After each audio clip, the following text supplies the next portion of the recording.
L-14 l-edizzjoni tal-Valletta Baroque Festival ser ikun inawgurat b'kunċert fil-Konkatedral ta' San Juan il-Belt fit-8 ta' Jannar.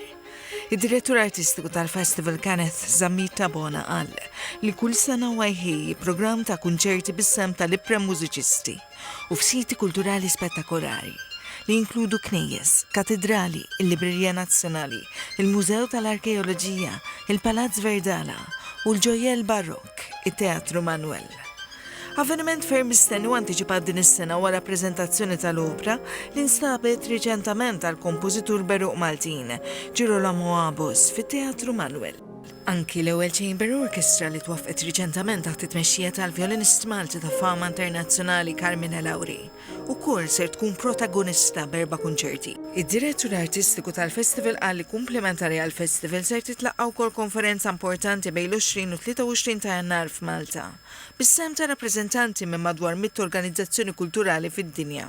The Festival's Malta and the festival is hosting REMA, Réseau Européen de Musique Ancienne. This is an association of artistic directors, executives, etc., who organize festivals all over Europe. It was based in Versailles and now it's based in Paris. Iċ-ċermen ta' Festivals Malta Aron Zara sejjaħ il-festival opportunità ta' deb għan-niċċa turistika kulturali. Minħabba li sena wara sena jżuru Malta turisti li apprezzaw din il-mużika mill-4 tirjieħ ta' dinja, inkluż l-Ewropa, l-Asja u l-Istati Uniti.